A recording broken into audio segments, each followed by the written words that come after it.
So, what exactly is Interzoo then, Jeremy? Basically, it's a trade show for pet products and pet companies, which includes in the main aquatics. It's held here in Germany. It's every 2 years. It actually runs the opposite year to Aquarama in Singapore. And to Glee. And to Glee, and it's the biggest pet exhibition in the world. It's pretty massive. We've been walking around the 9 halls there are. There's actually more than 9 though, because there's 7A oh, and 4A as well. 4A. Yeah, it's enormous. But there isn't a 3, so there's actually 10. Ah, right.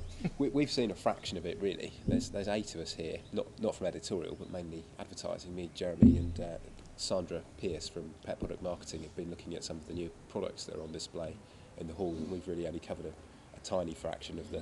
We've been quite privileged really, because we're still keen hobbyists, and for us to see these brand new fish keeping products. Not all of them are brilliant, but some of them are genuinely exciting. Yeah, a lot of them aren't even due for release in the UK for quite some time. And Interzoo is normally used to launch products onto the global market, but in the UK we've got another trade show called Glee, which is held at the NEC in September each year. And it's normally at Glee that most of these products will be officially launched to the UK market. Some of them sometimes go on sale immediately after Interzoo in the UK. Yeah. But more typically they're launched again, aren't they? Yeah. At Glee, and then they go on sale in sort of September or so.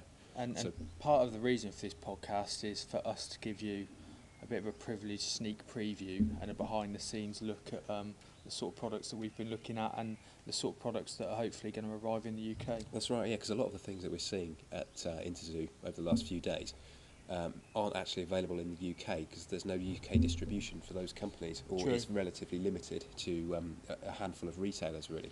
But we've seen some really good stuff, haven't we? Yeah, again, I find it quite interesting that these companies come from China and Singapore and Germany, and are looking for UK distributors, and in 12 months' time, they would probably have found one, or even in 6 months' time, and it will then appear in Glee under someone else's name. Yeah, yeah. Should we take a look at some of the first products? We've got this plant here. It's a pink cryptocorine from Denelay. Denelay, yeah. For those who aren't aware, Denelay is a German plant equipment company, very famous for their CO2 products. Yeah, they're like a high-tech methods thing, aren't they? Are they not high-tech heating methods? Cable. Well, that's high-tech, isn't it? It is. And CO2. CO2, deposit, undergravel substrate, heating substrates and things. fertilisation. So, but we don't see a lot of them in the UK. They're only distributed in a handful of what they say are their kind of like premium retailers. Yeah, I think they said there were 10 retailers that were doing it. Yeah, I mean, to name just a few, there's the Waters in Peterborough. Yeah. There's Aquatic Habitat. Harrogate Aquatic, which used to be Tropica. Yep. They do quite a bit of it, which is near me in Knaresborough. Aquajardin, Gloucester. Yeah. Yeah, there's relatively few people Hobby doing fish. it, but most of the shops that are doing it tend to be plant specialists, really, don't they? Exactly. They do some quite nice products. They're often a little bit more expensive, I think it's fair to say, than some of the stuff that you get in the UK. But it's kind of like the Eheim of the CO2 world. Yeah, I suppose it is, yeah. But anyway, my point was we don't see much of them in the UK. However, in Germany they must be massive, because their stand was huge, loads of products, and loads of quite new and innovative products. And we also bumped into one of our contributors. Yeah, we've done a short video interview with Chris Lookhaup, who is a shrimp expert and also a rock star, or heavy metal star. He's a German rock star. Yeah, he's apparently retired from the rock and roll lifestyle now and just does stuff with shrimps. Shrimp. But he's been working with Denelay to launch a new product, which I've managed to blag down here, which is a nano cube. They produce 3 different sizes of these: a 10 litre, a 20 litre, and a 30 litre. And Chris has worked with Denelay to produce this, and it's specifically aimed at keeping shrimps, not for fish at all. Too small for fish, so don't bother. It doesn't come with a heater, but you can put a small heater into it relatively easily. It's got, does it have a filter as well? Yep. Yeah. And a light. And it comes with 2 quite stylish looking substrates, the Depolit Mix, which goes as your base layer, and then there's a special substrate which they're calling Crustogran, which is specifically designed for plants and crustaceans, really. But they had a number of these set up on the Denelay stand, and they look really, really cool, don't they? They do special shrimp foods now, little caves for crayfish. Which I thought would be actually quite good for breeding Hypancestris as well, some of those. Yeah, or cave-dwelling cichlids, Yeah, that sort of yeah, thing. nice Maybe little things. Apistos would probably spawn in them as well, but not in that tank. So we're going to set this up. You've blagged one as well, haven't you? I didn't blag mine, I was given it. I didn't need to beg like Matt did. Anyway, I'm actually going to give mine out because I'm moving house, so right. someone else can test it for me. Well, I'm setting mine up for the website. Why don't you set it up today? Well, here in Germany, it'd be wet when I take it home on the plane. Just empty it, do it again. I'll set it up in my room, stick it on my desk, and I've got a few shrimps and things to go into it. I've just So we'll noticed see how it's it got a goes. 9 watt light, so it's almost 1 watt per litre. Yeah, and there's the other version's got 11 watt, isn't it? The two slightly larger ones. I think there's only 2 bulbs, aren't there?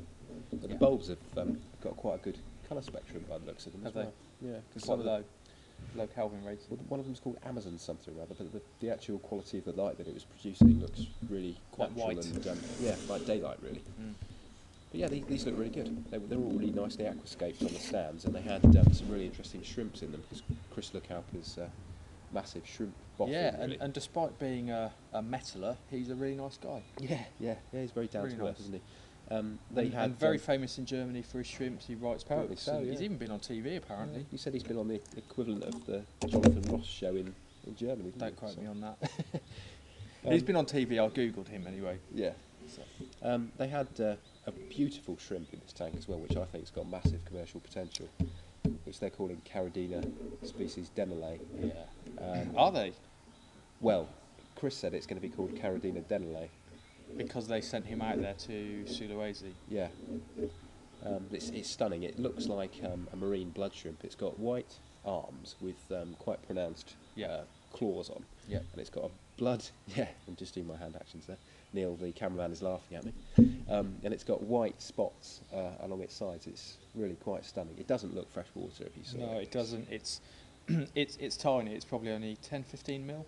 Yeah, very, very small. I spoke to one of Chris's friends today on the Denali stand, who apparently is one of Germany's top shrimp breeders, and he was telling me about some of the things that were coming in from Sulawesi in India, and apparently these some of the small shrimps that are coming in from Sulawesi are going for really high sums of money. Well, we've seen the crystal red. The crystal red shrimp is the red and white one. There's actually some on the top there. They grade them as to how colourful they are, and grade A is selling in the UK for about £13. Yeah, he was saying to me today, I can't afford. because they're selectively bred like koi, aren't they? 'Cause isn't the natural one just red or just white? I can't remember which it is. Well, there is a dark one. The natural, whether or not that's naturally found, I couldn't tell you. But there's another one which has dark brown stripes Right. instead of red. Yeah. He was saying today that some of these new shrimps have actually been selling for up to €1,500. I don't know what that is in pounds, but it's What each? apparently so. What? Yeah, it's ludicrous, isn't it? When you consider that it's literally... That's at this least big. £1,300. Yeah, they're very, very expensive. He said that there were a number of others as well which were going for €150, which is madness, really, isn't it? When you consider that you need a group of them, sort of half a dozen to 10 minimum. However, if you breed them, Yeah, exactly. you're very Yeah. rich. And he said they're relatively easy to breed as That's well. crazy money. Yeah, it's a hell of a lot, isn't it? But yeah, he was quite an interesting guy. He was saying that they're predominantly breeding the species that have a life cycle that's completely confined to fresh water. But there are a few brackish ones that they're breeding Yeah. as well. Some of them will actually breed in brackish water, but others you have to transfer the larvae from fresh water to brackish Yeah. to actually raise them. They had a lot of crayfish at Interzoo as well, the white ones and Yeah. different types of blue ones and red ones. But are they banned in Germany as well? Or They're not, no, but Chris was saying to me about the crayfish ban that we've got in the UK. He thinks it would be a good idea if it was actually introduced into Germany. Because if you look at what's happened in the German trade, there's a species called marmor krebs, which is a marbled crayfish, and that's actually parthenogenetic. There is only one sex, so there's only females, I think, isn't it? And they don't need a male to reproduce with them. Okay. You only need one specimen, and it can actually reproduce on its own. And it's been introduced into waters in Germany and various other places around the world, and it's wreaking havoc. Really. is it in the UK? Well, it's been sold illegally in the UK relatively recently. So is it nice looking? Is it? It's brown predominantly. It's brown and sort of reddy, marbly black pattern on it. It's not outstanding in appearance compared to some of the crayfish that you can get, or some of these shrimps, really. Yeah.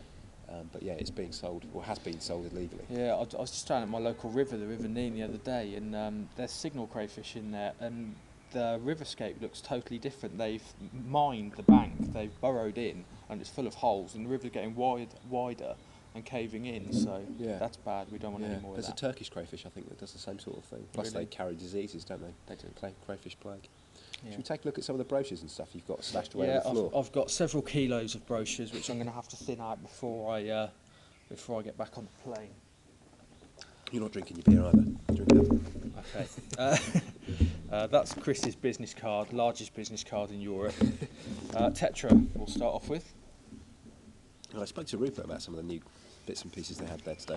So what's major for Tetra? Basically, they're launching a marine range, a marine aquasafe, which is a tap water conditioner for marine tanks, a marine salt, marine easy start, is it? Safe start, marine safe tap start. water conditioner for marine tanks for tap water, Yes, not for RO.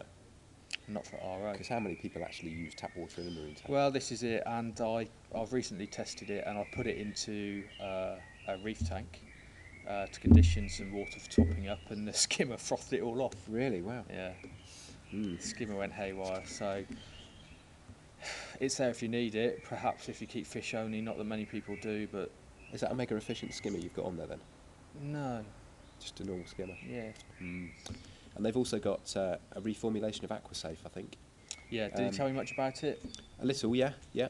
It's, What's different? Well, the previous one used to. I might be getting confused. I've seen so many products that I could actually be getting confused. I know so a little bit about apologies if it. I have. But it removes chlorine and chloramine now. Yes.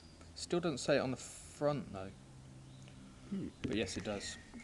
The thing that I thought was interesting is that they've actually produced a chlorine test kit in dip test form, Yep. which I was quite interested with. Yeah.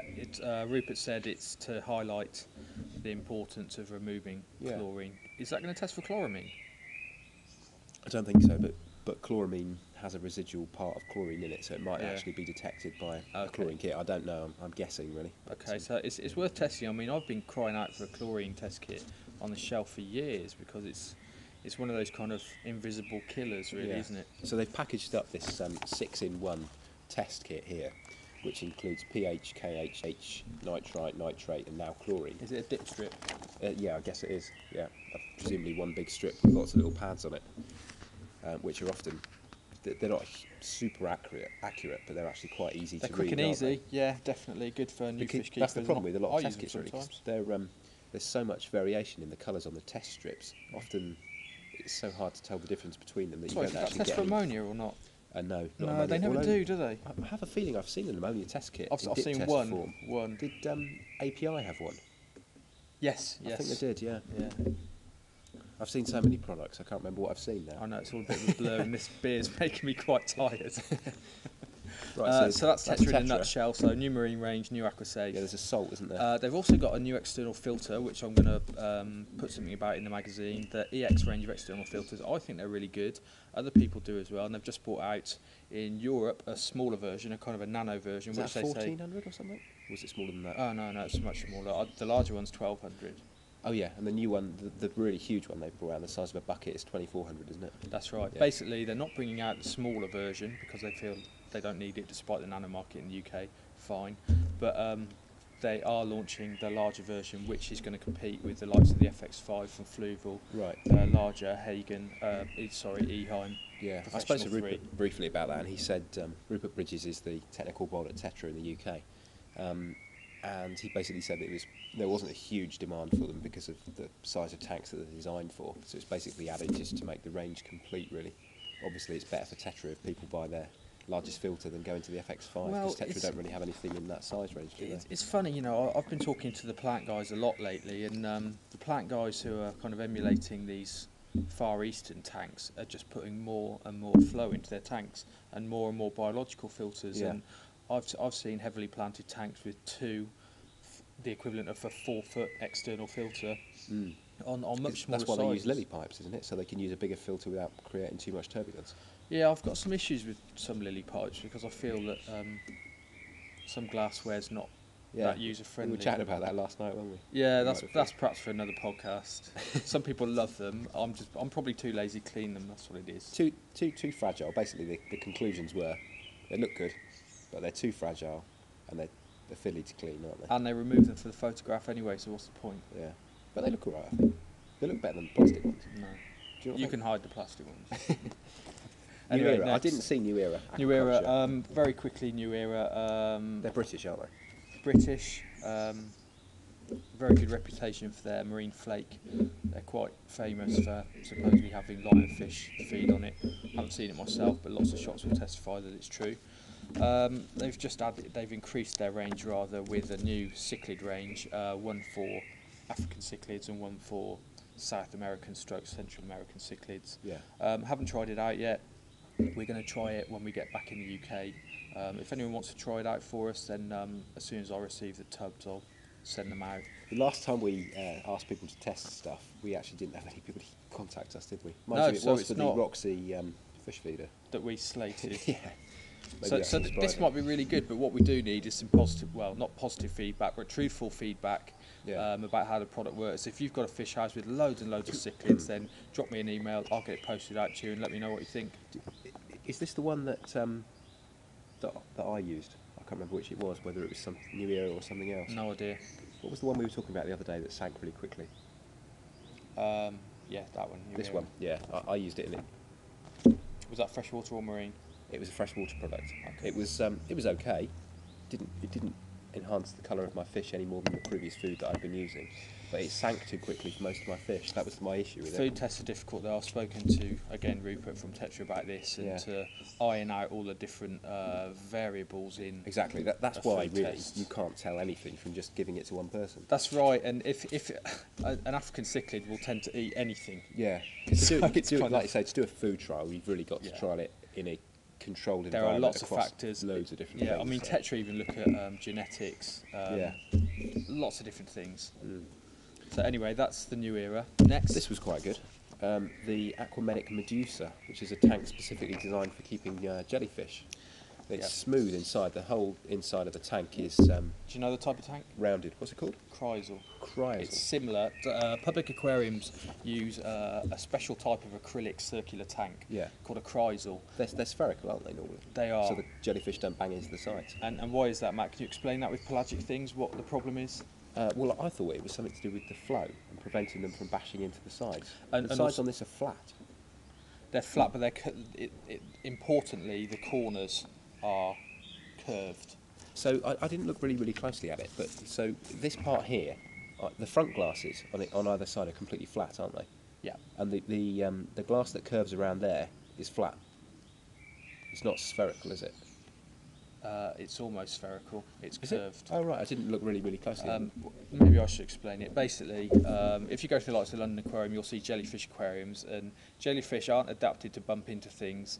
And being like they are, this kind of gelatinous mass, a conventional filter, like an external power filter, could just suck them up, and it would also suck their food up. So some guy, I take it was Mr. Chrysal or Dr. Chrysal, I don't know, some time ago invented this circular system which makes the water flow round in a circular motion. Oh right. Low velocity, so that the jellyfish don't get stuck to the sides and they're kept in perpetual motion. Now that's a very expensive type of aquarium, and until now it's just been the domain of Is it made of public aquariums. Is it but- acrylic? Yes. Yeah. But Aquamedic have now brought out a hobbyist version. Now it's probably not the exact Chrysal, but it's similar, and it works with this kind of circular Yeah. water So motion. where are the inlets and outlets then on there? Well, basically, there's a spray bar there and a series of tiny holes there, but there's tiny holes all the way around it. And behind that, it's got like a false acrylic back, and behind that, there's the standard standpipe, and the spray bar is the inlet. And basically, the water is just going around and around and around in a circular motion. This one's also got a sump underneath, and you can fit a chiller for certain types of jellyfish which need cooler water. Jellyfish have been talked about quite a lot in America. Quite a few people are into keeping Yeah. jellyfish, and some jellyfish can be kept. Have you actually seen any for sale though? I've never seen one for sale, apart from Cassiopeia, which is an upside down jellyfish which lives on the substrate. Well, in theory, there's plenty of jellyfish in the sea. So if you've got, I think the only thing that's stopping people keeping them is that The lack they of- didn't have the right yeah. aquarium. Something completely different. I can't see them selling many of these though. It's a very interesting product, but I don't think it's going to be a massively hot seller. They're probably not going to be cheap either. Yeah. It looks expensive, doesn't it? Different though. Yeah, very different. Jellyfish aquarium in the UK, that's very different. Okay. So Red Sea, got another brochure there. Aptasia X. We've been advertising that on the website for a while, so is it out already? Or is this a new product? They sent me a press release for Aptasia X a while ago. I managed to pick one up yesterday when I spoke to Steve Halls, the marketing guy for Red Sea. Just reading through the gump quickly. Reef safe, prevents regeneration of Aptasia. Presumably it's got a pipette syringe type thing, and you just kind of either squirt it in or over the Aptasia. He said it's very good. Our cameraman Neil Hepworth has got loads of Aptasia in his tank. I'm going to give it to him and he can have a go. Cool. But more importantly, from Red Sea, I didn't see this. the new Red Sea Max. Now I got a whisper that this was coming out because we very recently received a Red Sea Max in the PFK office. We set it up for a step-by-step feature on how easy it can be to keep marines, and we kept it running in the office. We had a few issues with it. It runs dry really easily, and the pumps then blow bubbles into the aquarium. If the tank evaporates, the skimmer plays up as well. Yeah, there's a few corals in there that have bleached recently, aren't there? Well, that was my fault. I put the heater on at too high, and it got too hot. That was during a heat wave, effectively. Not a heat wave, but it was warm for a week, wasn't it? But also we had a problem with the light, which they quickly sorted out for me. Anyway, those of you who are familiar with the Red Sea Max know what it's like, but there's a new Red Sea Max and it's larger. It's 250 litres, bigger skimmer again. Is it the same sort of shape? No, it's longer. And instead of the compact fluorescence, it's got linear T5s, which I think are much better. Yeah. Still kind of that compact, still the plug and play, still got the kind of switchboard on the side. The cabinet's a lot nicer. And hopefully they reckon that they've ironed out the problems in both the standard Red Sea Max, which is now called the Red Sea Max 130, to do with the litres. They've renamed it to make it apparent that it's been changed. Yeah, and the new one, the new larger model, is the Red Sea Max 250. I've heard it's going to sell for around £1,000, which I think is a lot of money because that's aquamedic kind of percular market. Hopefully it's really good. We will see. They've upped the flow as well, and they tell me that it's perfect for any type of coral, not just soft corals. So we'll see. Vitrea. Did you take a look at these? I had a very, very brief look. Yeah, I've asked them to send me some stuff through, but they look very stylish. They're who were they sold by? Used to be sold by Hardor, didn't they? They were briefly brought in by Hardor. Yeah, and the cabinets and tanks on some of them are completely solid glass. Are they? Are they not? I thought they were. I wouldn't say they're completely solid. Maybe I'm wrong. Maybe I'm confusing it with something else. But they look very stylish. If there's one thing we noticed at Interzoo, it's all a really, really good-looking aquariums. And most of them are Italian. Yeah, yeah.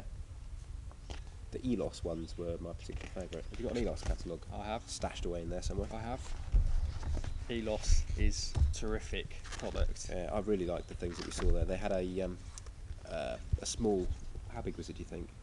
That nano tank, not whether it's a nano, 45 centimetre cube roughly. What was that called? I forgot what it was called now. See if I can find it in here. Did it have the rainbow fish in it? They had 4 of them in a row. They were on a plinth with a very minimalist cabinet. So let me see if I can find it in the catalogue. And they were all lit with these things called an E-light, which is a very stylish clip-on. There it is. There's the E-light. That's the tank as well. It's called a System Mini. It's a tall plinth with no apparent door on there, and you basically just pull away the front panel and it reveals a very tall, spacious cabinet underneath. Is that an LED light there? Yeah, it's LED based. I think he said it had 12 or 18 LEDs in it. It was hot on top, but yeah, it was. I put my hand underneath it, and underneath the water, and it was only really moderately warm, really. But the it looks really, really good. It's about sort of 8 inches by 5 inches, maybe. What's that? The light. The actual light unit. And the it's very stylishly bent over the top there. Cube, isn't it? And there's a little clip-on bracket on the side with a very, very thin cable. Yeah. Because presumably it runs off 12 volts or something. So it's very low wattage. The problem that most people have got with LED lights is that there's no spread from them. LED lights are point source, which means that they produce a small beam of light instead of a spread.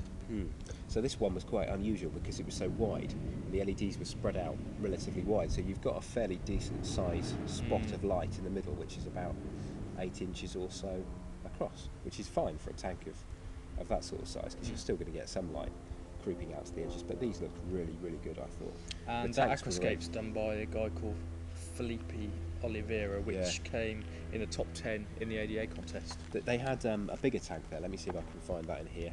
That's which really nice. I really like. It's probably my favourite planted tank, and now I want one just like it when I move. Only I can't afford It's it. the nicest tank I've seen at Interzoo. If there's one thing that I noticed, and even the photographer noticed it, the aquascapes at Interzoo are stunning. Considering this is a 4-day show and a short-term show, the tanks looked amazing. Yeah, there were no shortage of amazing aquascapes. This is the tank. It looks virtually identical to that, doesn't it? Yeah, it was set up by the same guy. It actually looked slightly better. Yeah. I thought. It's got inlet cypress in there. Yeah, it's got a keeler as well by the looks of it, an Indian hatchet fish. Yeah. Really nice. One of the main differences about this tank is it aquascapes so nicely because it's actually 3 feet front to back. Yeah, it's a big tank. It's probably only 4 foot. I think it was 4 foot long, 18 3 foot inches wide, or and 20 inches, maybe 2 40 foot. centimetre was it? Maybe Higher than that. Higher than that. 45, 50, something like that. And there's a corner box filter in the back there which contains all of the media. So it's just internal filtration, but it was a very powerful pump in there because there was quite a lot of water coming out of there. Loads of surface agitation. It was, yeah. Yeah. And there's a big CO2 unit on the side as well. But the aquascape looked absolutely outstanding, didn't it? Do you know how they did it? Did they bring it over pre-aquascaped, or did they bring Philippe Oliveira over here to actually set it up? Yes. Because it looked virtually identical to that. It looked even better because it had better Christmas moss growth on it. It looked established, didn't it? It was quite amazing. Well, they had a number of tanks that were set up. Even their reef tanks looked established. I don't know how they did it. That the guys that they're bringing over to Interzoo to aquascape are world class. Yeah. Top people.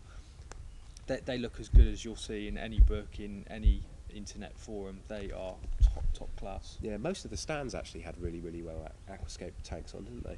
And difficult tanks with carpeting plants, with SPS corals. Yeah. No holds barred, and fish. The Elos stand and the Tropica stand, there were actually a lot of plants purling as well with oxygen bubbles, showing how well they're actually doing. They're not just sitting there under a light, not really thriving. These plants were actually growing in those tanks. Definitely. And the Elos one I looked at today, you could see how much growth there'd been since they were actually planted in there. Yeah, and didn't you see some fish spawning? Yeah, I watched some Aphiosimion australe spawning in the jewel stand. Which are killifish. Golden form of australe, quite beautiful.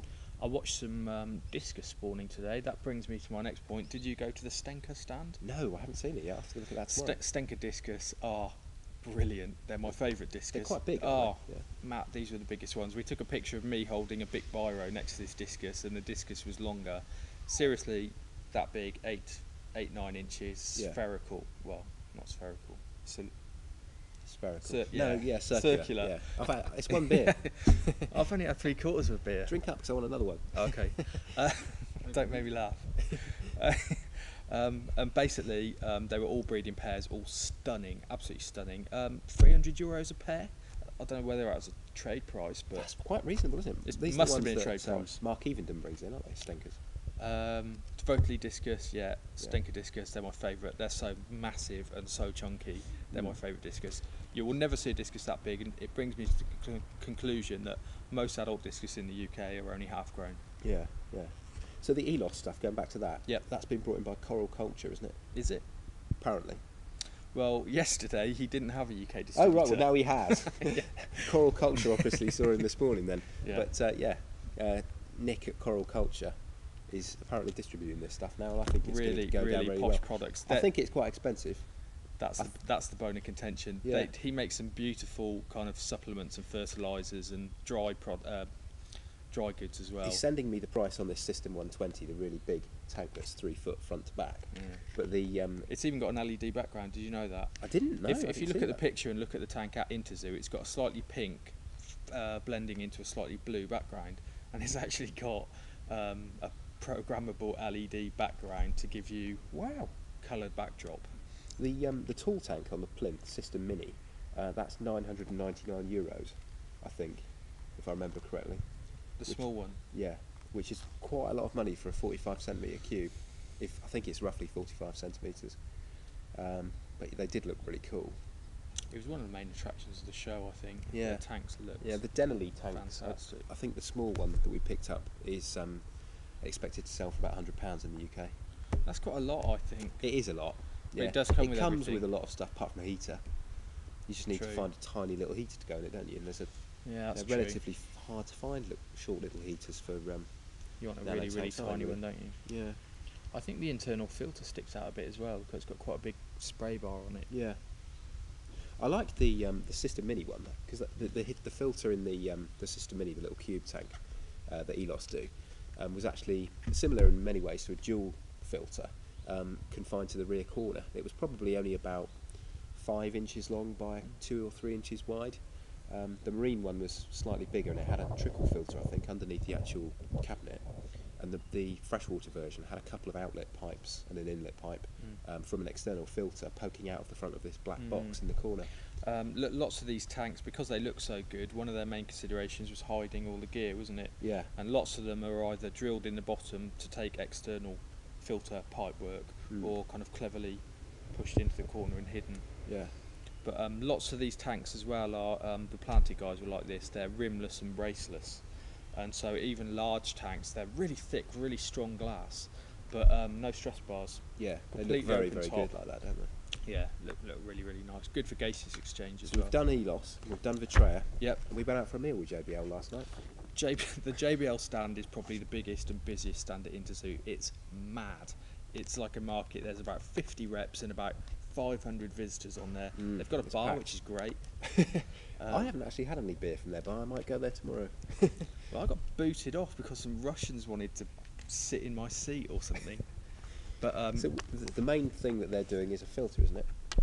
JBL? JBL just seem to be growing in general. They're pushing more and more into the UK. They're becoming quite massive in Europe and the rest of the world.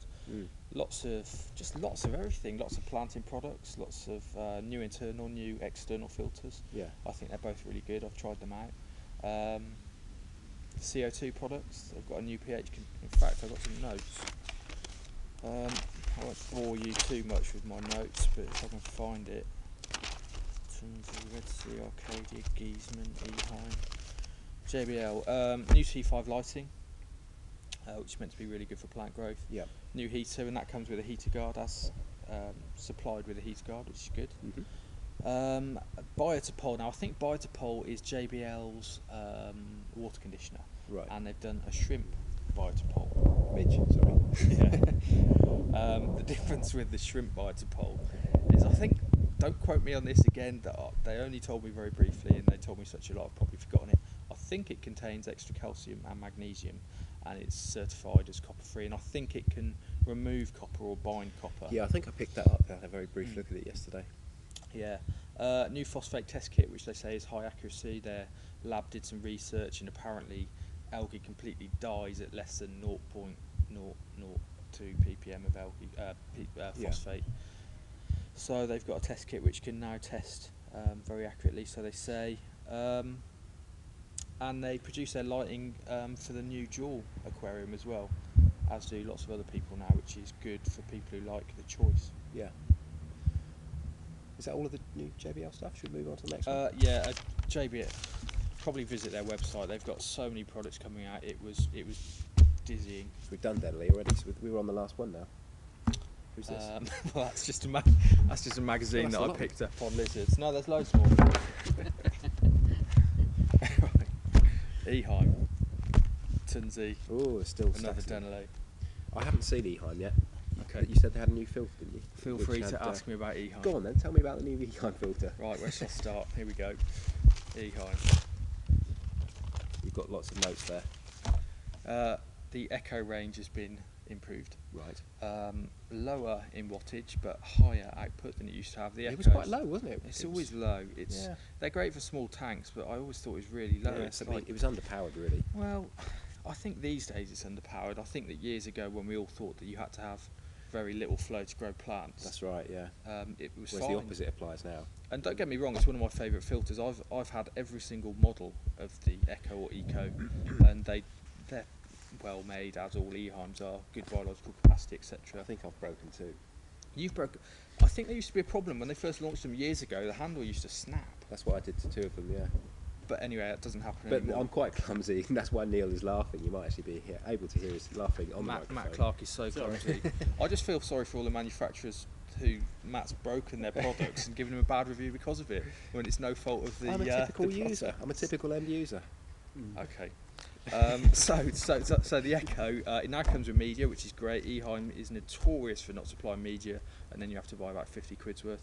Now it comes with media, shut off taps, less energy. It's got a new pre-filter basket and higher output. Next. The one that I'm really interested in is this Eheim Professional 3. Is this the one with the new technology built into it to turn it off at night? I will tell you about that now. No, it's not. This right. is this is the Eheim Professional 3. This is the really, really big meaty one for tanks up to. It used to be up to over 1,000 litres. Yeah. They've actually reduced it now. The wattage has gone down. This is great. Everyone's doing that. This is great for us. 16 watts this filter is now, and it produces 1,250 litres per hour. Why is this then? What's been the change in technology that's allowed pumps to become so much more efficient? Because recently I had a big LAC internal power filter that I nicked from the office in my Divario tank, Yes. which turned over about 3,000 litres per hour, but used like 60 watts or something. It was ridiculous basically a like that. pond pump in the guise of an internal Yeah. filter. I mean, he did the job. Yeah. It looked rubbish. It was hard to get off the side. Yeah. But I replaced it with a Corelia, Yeah. a high door flow pump, which turned over a similar amount of water, and it uses about 6 watts, which is great for my electricity bill. Exactly.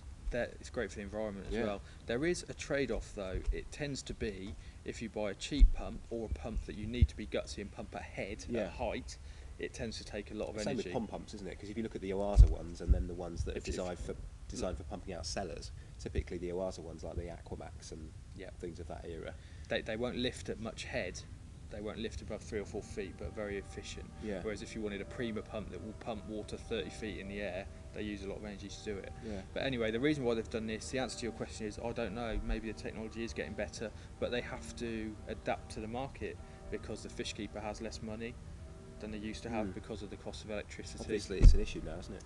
Where it wasn't before. Yeah, and it's a selling point as well, I think, for these people. I mean, whether it's an ulterior motive or not, then it may help to sell their filters. So that's the Professional 3. Yeah, they've changed the model numbers as well. Eheims have always got complicated model numbers that I can never remember. They're now calling them in relation to the tank size that they will filter. Yeah, that makes much more sense. So the Professional 3 now comes in a 350 for 350 litres and a 600 for 600 litres. So the one that we were talking about last night, which has Yes. this new mechanism in it for doing fancy things with it. Can you tell me about that? The Eheim Professional 3E, I've recently reviewed this for the Buyer's Guide to Large External Filters. I first saw this launched 2 years ago at the 2006 Interzoo. Very interesting, loads of features including pulse, 12-hour biofunction. It actually even warns you when it's clogging up, Right. and it tells you the service intervals and when to clean it. Yeah. Very, very clever. Does it need all the features? Probably not. Well, this is the thing that I couldn't really work it out. The thing that tells you when it needs cleaning, I could completely understand because that would be really useful. Yeah, and it can boost its power when it clogs, which is useful. That's also but very surely it'll useful. then clog faster. Yeah, But I don't know how anyway. it works, but why on earth would you want to turn your flow down at night on your tank?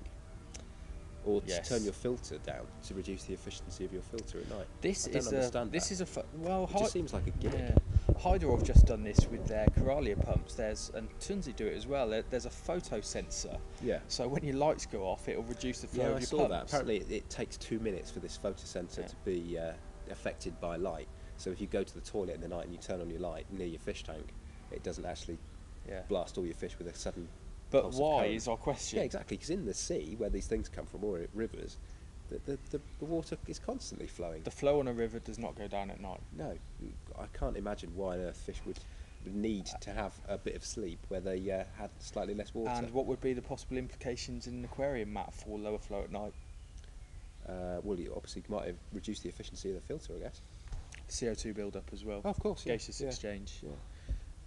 If you've got plants that are respiring at night, the last thing you want to do is drop the Reduce flow. it, yeah. So I don't get that. But it looks a good filter. Well, basically, it's now got a USB connection and a computer program, which is probably PC only, but maybe not. Maybe it's PC and Mac. It gives you full diagnostics. You can also play around with the flow, and you can set it. You can increase or decrease the frequency of the pulse and the amount of volume that it pulses, etc. I can see why that might appeal to some people because I'm a bit of a geek. So Yeah, and I it's- like plugging stuff into computers, but Well, again, I don't really see a need for it. There It's is no just need for it. Because Yeah. when I reviewed them, I actually preferred the Professional 3 just because it's less gadgety. Presumably you'd need a massive USB cable as well, because most people don't have a computer sitting next to their tank, do they? No, this is true, but it's also upgradable now. You can when the technology comes around next, Yeah. you can do an electronic upgrade, and it will have more functions. Oh, so it gives you new features Yeah, and things. yeah. So you can, yeah, Clever. It's definitely one for the gadget people. yeah. But presumably it's quite a lot more expensive than the normal Professional 3. It's not cheap. Yeah. It's not cheap. So that technology is only available in the 3E, is it? They don't 3E produce a, E for electronic. yeah, but they don't produce a smaller eHeim which also has similar USB gadgetry built into it. Well, according to this new catalogue, it now only comes in a 350 for 350 litres. Yeah. It's got an output of 1,500 litres an hour. I thought when I reviewed them there was 2 models, but maybe not. Maybe there's just one. So did they have anything else that was brand new? Yeah, they've got some new media. They used to use FE Mech, which is they always called it mechanical. It looked more biological to me, but it was the hexagonal one. Yeah. They've now got eHeim Bio Mech, which is mechanical and biological. It's like a sintered glass, isn't it? It looks that way. Basically, it will also be a home for bacteria. I said, is this instead of FE substrate, which is the biological only, and he said no, as well as. And they've also got a new mechanical media, which looks like bits of plastic pipe. Yeah, it's like the pond media, isn't it? Really, very cheap pieces of plastic pipe. chopped They into say it's little- really little efficient, chunks. but who Yeah. knows? So that's eHeim. They've got a concept tank as well. They've got a cubic marine nanotype. But the concept is they're actually launching it at Interzoo with the intention of getting feedback from the trade. There are 3 options that they will produce as and when the people give them the right feedback. That's quite an interesting idea. It's good, isn't it? Yeah. Option 1 is sump tanking cabinet, which has got pre-filter, space for skimmer, overflow protection, adjustable water level, and reservoir Yeah. for water refill. I will just get some more beer, by the way. Brilliant. 3, please, Danker. Concept 2 is an integrated filtration system in aquarium, step shaft for circulation pumps, filter pads, and protein skimmer, adjustable water level, protection against running dry. So that's kind of what Joule-esque kind of fits in the corner. Concept 3, set up with external canister filter, and it's actually drilled into the bottom of the tank, a rigid inlet and outlet pipe. External goes in the bottom. I said for marine, sump. Yeah. Yeah. That looks cool. You wouldn't want an external. No, not many people do, because not many people have biological these days, do they? That's right. Right, cool. So the next one, Tunsey. Shall I ask you about something, Matt? Because Well, I've not really looked at anything that you haven't here. The only thing that I've done different to you is spoken to Heiko Blair. let's talk about that. Well, I interviewed him, was it this morning or was it yesterday morning? I can't love remember when it Heiko was. Blair. He, every year at Interzoo, or every year that Interzoo is held, every 2 years, he sets up a room of biotope tanks, which is sponsored by a number of manufacturers. And they're based on habitats that he's seen in nature, because he goes collecting fish all around the world. And he'd set up probably, how many were there? 1, 2, 3, 4, 5, 6, 7, 8? Something like that? About 8 biotope tanks in a big white box in the middle of Hall 4A. And it looked great, didn't it? There were some really nicely set up tanks in there. It's set up like a public aquarium. It's dark and it's really Yeah. nice in there. Yeah, the emphasis is very much on looking at the fish, really. I quite like my garage to look like that, to be honest. So would I. he So, had, tell me about the setups. There was 2 8 by 30 by 30 tanks in there. 1,600 litre. Something like that, yeah, they're quite big tanks. Big tank. One of them was, I can't remember the exact location because they're based on a very specific part of a river system, but there was one that was based on a part of a South American river. Yep. And it had a small red-tailed cat in there. I didn't see that. It was hiding. Yeah, it was hiding most of the time, I think. 3 or 4 Pyrinampus pyrinampu, which is a very large pimmaloaded catfish. It How often large do they swims get? in, I think they're about 3 feet, something. Pretty big. Big catfish. Yeah. Small example of a big catfish. And they were mainly swimming in mid-water, so there was a lot of flow in the tank. Yeah. And there were probably 20 or so Batinis in there. Various species. Some might have been Mylius. Yeah, I can't remember what species they were off the top of my head, but there were also some small elongated caratins, but I can't remember what they were either. And there was a Poptella-like keratin. What else was in there? Were they a Bricon? I don't think they were Bricon, no. There was something similar to a. They might have been. Is it like a Briconops, or is there a small one? There is a Briconops, I think, yeah. Yeah, there might have been And there something like was that. also Anostomus tenetzi in there. rather than not anostomus. Apparently, so Heike was telling me this morning, a lot of the apparent anostomus sightings that they've had throughout South America are actually not anostomus. But the fish that were in that tank were anostomus. Oh, sorry, I've got it the wrong way around. Yeah. His were anostomus. Yeah. The ones elsewhere that have been recorded as anostomus are tenetsi. So Yes, that was the okay. that South American tank, and then next to that there was another 8x30x30. Can we just talk about the decoration in that tank? What I found interesting is that it was decorated with large chunks of lava rock. Apparently that's what is in the natural habitat as well. It was big boulders of lava rock with a few Amazon swords sticking out of the back, and then a white sand substrate. There were 2 rays in there as well. One was a Matoro, and one was something undescribed. It was interesting to see the use of lava in a South American biotope tank, because without knowing it, you wouldn't think to use it. Yeah. You'd think it was wrong. Yeah, obviously, I think you couldn't run that tank long term. There's a few L numbers in there as well. I didn't see those. Yeah, They there must be was. very well tucked away. I think it's. I can't remember. I think there was a royal plec. Yeah, because I mean the red tail is capable of eating pretty much everything in there. All of the anostomus, all of the matinus, and all of the small characins, isn't it? Basically, it And would work as if well you the just took out Pyranhampus the Pinarampus and the red tail. and the rays, because they're going to be a bit too big, I think. It's a big tank, but it depends on the size of the rays. Yeah. Matoros can get bigger than that, I think. Yeah, I think females get bigger than males. Yeah. Yeah, But it nice was a very nice tank. The one next to that was another 8x30x30, and that was filled with lots of discus. I really like like this discus tank. they were. I love wild discus. Wild Scalari angels. That were massive, the biggest wild scalaries I've ever seen. And a Geophagus, or Satana perca even. And a festive. Yeah. A group of festive Yeah. cichlids. I Which don't we've think they seen were in the normal wild. festives, were they? Probably not. I don't know what species they were. Sorry, they were a mesonauta species, Yeah, which is the group of that's festives. right. And then there was another tank with 3 thread fins in, which were a Polynemus. These have been in the trade a bit, haven't they? You covered these in interest in imports. There's They were been at Wilders. least 2 species in the trade, and they're normally all sold under the Polynemus paradisius name, even though they're not actually look that, or weird. multifilis.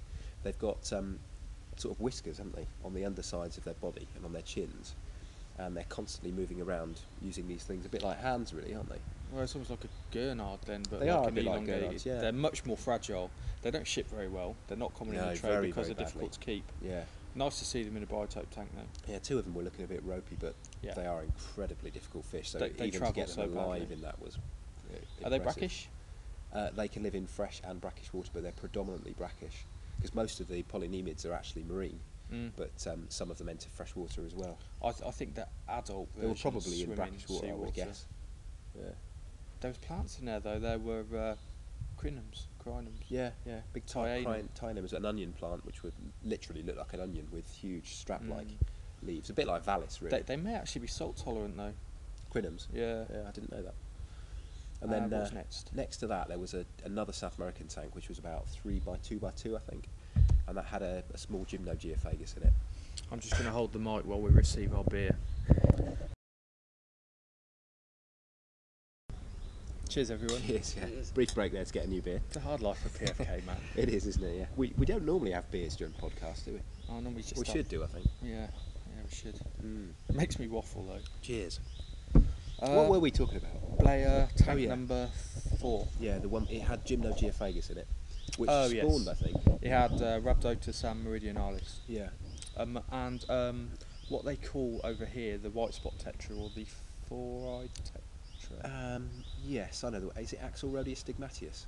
No, I don't think so. Is it not something that looks a bit like it? It's silvery coloured, isn't it? Yeah. And it's got a black spot on it with a white edge to it. But that's on all the fins, isn't it? On the Yeah, dorsal, the caudal, and the It's anal. a beautiful fish. I used to import them from Singapore when I worked in the trade, and they were quite cheap, but not particularly popular. They're fin nippers. They are very, very nippy, but they look outstanding. I think they'd be a great fish for a biotope, just with those in. I think the fact they're in a big group would probably help, like Yeah. the tiger barb thing. Yeah, lovely looking fish. Look really good, and presumably maybe the water gets a bit cooler from that region because I've kept Rhabdotus, Yeah. and I actually put them in my pond in 'Cause summertime. They're much more southerly, aren't they? Than They're Argentina, aren't they? are they that far south? Really? Oh, Uruguay. Right. Yeah. But potentially in a really, really hot British summer, you can put those fish outside. They won't. Yeah. They won't. Don't get me wrong. They won't survive in spring or autumn. Mm. Has to be really, really hot summer. Yeah. Only the height of summer, really. Yeah. but very nice, calm Yeah, and then gymnogeophagus. after that they had another 3x2x2ish sort of size tank, and that had Victorian cichlids in it. You've kept Victorians.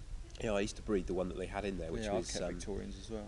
I think it's called a Paralabidachromis species Rockcrebensis. Yeah. I don't know why it hasn't been described yet, because it's been in the trade for 10 years. Well, it kind of goes in and out. It's not. Yeah. It's never been terribly popular. No, it hasn't. No, it's an attractive fish though. They're quite striking. What was the other one in there? Did you look at the name of it? I think he had it down as a bliquidens. Yeah, it's not. It was like thick skin like. There's a species called Astatosalapia species thick skin like. It's And it that was really similar to that. colourful kind of rainbow But they coloured. looked like dodgy aquarium specimens to me. They didn't look particularly purebred. The stripes on them weren't really striking. They might have been wild for all I know, but I don't think they were. I think they were. Don't question Mr. Blair, Matt. I think they were aquarium specimens, those ones, rather than quality wild fish, really. Well, But I guess there's that's a hardly good any thing. imports from. You wouldn't actually want Lake to Victoria. collect them from the wild. But- There's so many captive populations But the under captive conservation populations projects. of Lake They're Victoria inbred. cichlids are seriously inbred, I think, because there's hardly any imports. So. But basically, Victorian cichlids, you've got a hyperdominant male that colours up, all the other males colour down, and That's the right. females stay plain. Yeah, that's what happened in this tank, hasn't it? There was one Yeah. striking fish in there, and the others looked okayish, really, Yeah. didn't Nice though. they? Yeah, a good tank. It had What some was next to lilies in that? it as well.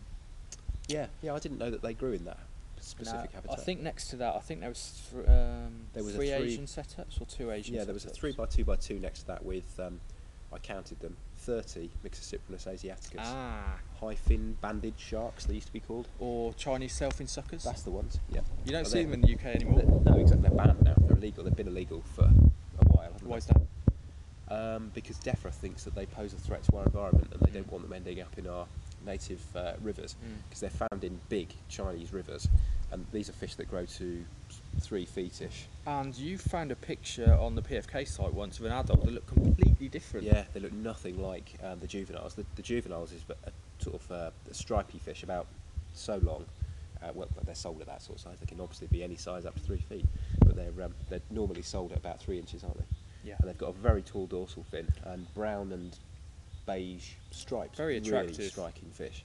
I can remember when they first came into the trade, sort of when I was working as a Saturday boy. on the Isle PFK of used to Wight. feature them a lot as well. Yeah, they were popular fish. I know somebody on the Isle of Wight, where I'm from, who had a couple in his pond Really? for the summer. Did Um, they survive? Okay. I don't know. I must admit, I can't They've remember. got quite a but- high oxygen requirement, I think. Yeah, in well, riverine. they're river fish, aren't they? Really.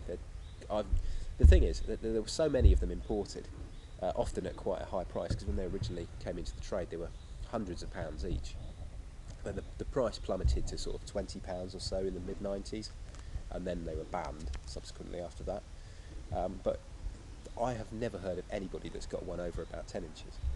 No, 'Cause neither have I. as they get larger, the dorsal fin gets much shorter, and they just change into this completely different looking fish, really. So, what were your thoughts on that tank?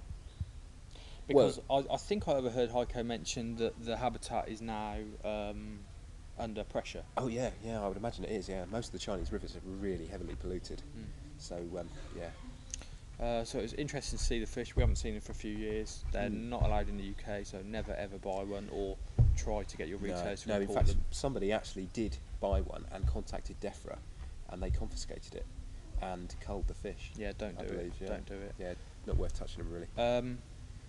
Next, Next, My there was favourite. a really nice Asian biotope, which I spoke to Heiko about this morning, which had the imposter species of Puntius denisonii, because a lot of people don't know it, but there's been 2 species sold in the trade as Puntius denisonii, the red line torpedo barb.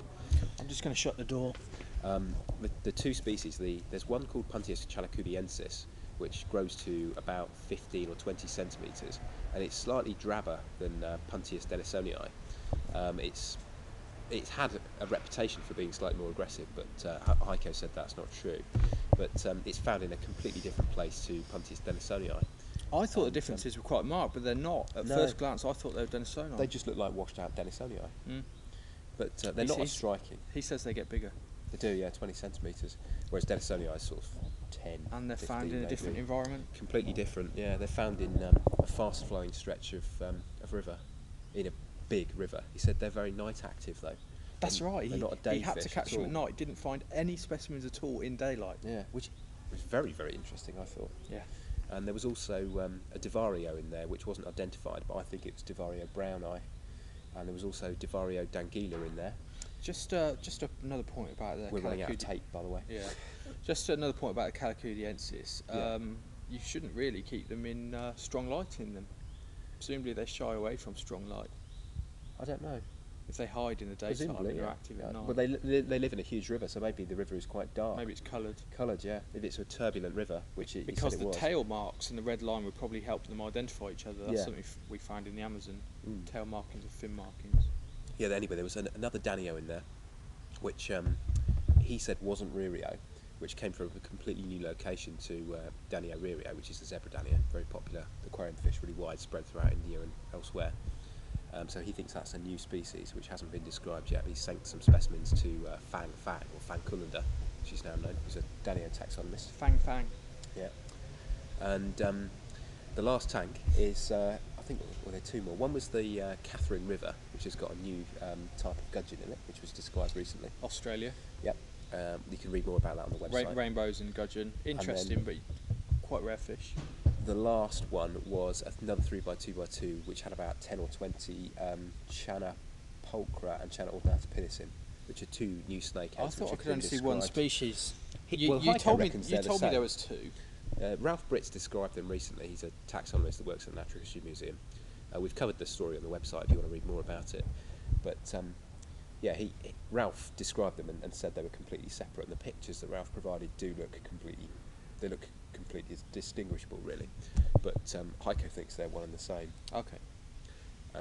And in there with those was Botia histrionica and Gara flavatra. Yep. Botia histrionica is Pandagara. a really beautiful loach, and the panda Gara is Gara flavatra, which was described a few years back, I think by Sven Kullander, wasn't it? Interestingly, you interviewed him and said, "Is that the actual biotope?" And he said, "No." No, yeah. He said Botia histrionica is actually found much further north. So yeah, they don't actually live together. But And they've he been made put a together. point about Botia, which is very important. What was that? They need to be kept safe with sand. Yes, yeah. Sand. Yeah. So I think that's pretty much all we've done, and we're virtually out of tape, so we're going to have to stop now. I'm feeling tired as I think well. we should stop the tape and drink this beer. Yeah, and then perhaps about 6 beers later we'll have another podcast. But cheers anyway. Yeah. Cheers from Germany. Thanks for watching. See you next time.